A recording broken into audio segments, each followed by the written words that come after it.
used for weaving mats. And also, they do grow grain as well. Here's an example. So the grain's already gone, fallen, it's gone out of season. But this is where all the grain lies, just like how you have grain for wheat for making flour to make bread. Same with this. You just harvest the grain, and to harvest you just grab it and just come up like that. And you have all the seed, and then you grind that down to flour, add water, and cook flat cake.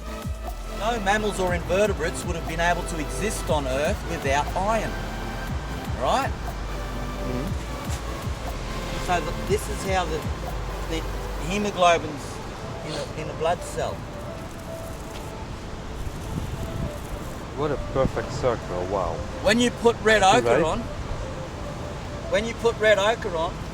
the hemoglobins line up with the north and south. Sorry. You're right. So when you wear red ochre, the hemoglobins in the blood cell line up with north and south. Like it's magnetized, right? Correct. So previously scattered, north, south, and then once you apply the red ochre, you get this uniformed positioning of the hemoglobins within the blood cell. So the red ochre is very important, not only to Australian Aborigines, but globally. When the American Indians were first observed by European observers, they can give them the nickname Redskin, because they were all covered in red ochre. It's the same with our people, we're quite often called Indians as well, or Redskins, because we all wear the red ochre. Because it's the best sunblock. When you wear red ochre, you can't get sunburn. Again, blows again. Oh, yeah. There's actually two there. So there's 1, 2, 3, 4. It's quite a few. So the humpback whales are the longest migrating mammal on the planet. An adult grown humpback female is slightly larger, weighing in at 40 tons and measuring in at 19 meters.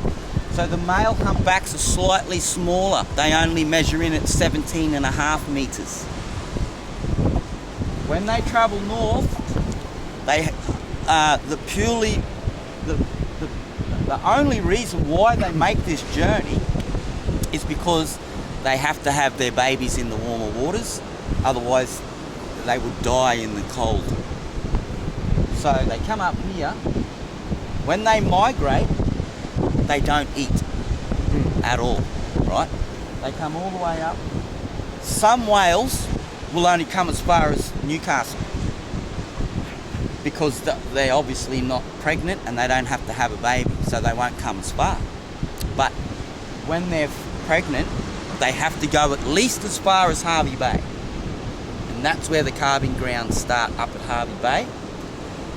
Once they've had their baby, they can actually conceive another baby in the same day.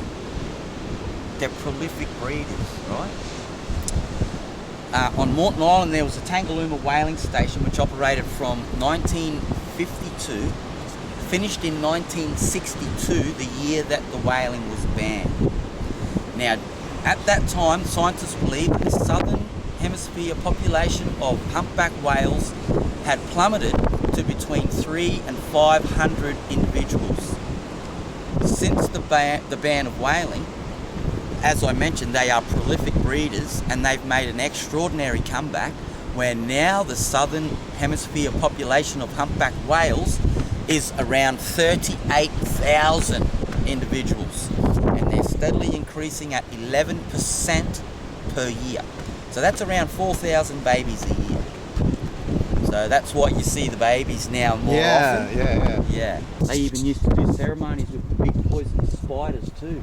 Let them crawl all over them, the shamans, swaying, and the song and the dance, didgeridoo.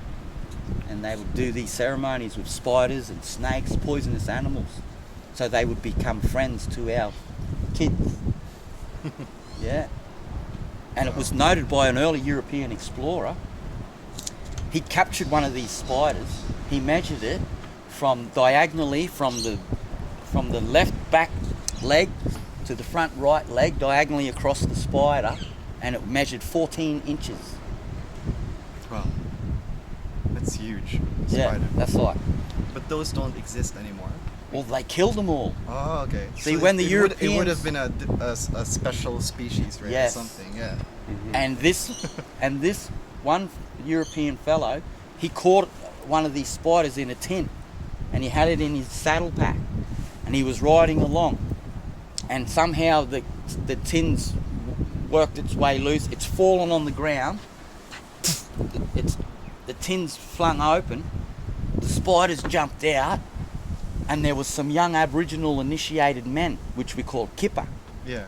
And when the kippers saw the spider, oh no! They quickly grabbed it like their pet and took it off into the bush to let it go safely. And said to the white fellow, "You shouldn't catch that spider. That's our family." And they let the spider go. They were not afraid of it, even though it was venomous. Oh, okay. And if it bites you, it makes you turn pale and white and go into a coma. When we bury our people, one has to be buried in what we call a wanpu. Wanpu means the gateway to the underworld, and the wanpu is represented by caves and deep water holes. So on North Stradbroke Island here, we've got a couple of lakes, but the Brown Lake is a perched lake above sea level, quite shallow. But the Blue Lake is a deep window lake into the window, gives us a window into the ground aquifer. So it's a very deep lake. So the Blue Lake is the one gateway to the underworld, where our chief was set on a raft of fire and cremated after death. But the elders who died were put in that cave over there, because that deep cave is also a wanpu, a gateway to the underworld. And my grandma told me when I was about 12 years old that the anthropologists and scientists retrieved bones from out of that cave, from our elders. Very sacred place here. Can anybody just go in? Like, have you been in? Yeah, inside? now Yeah? they do. The Yeah, tourists, yeah. they scuba dive in there. Oh, and- scuba diving. yeah, they. Uh-huh. Some days it's quite calm here, and it's quite beautiful and flat. But at the moment it's a bit rough. Other days it can be twice as rough as this. So we're sort of in the middle range of the weather spectrum. Can I still go to the edge of this? Only this? Yes. Yeah. Just be That's very okay? careful. Yeah, you can go out further.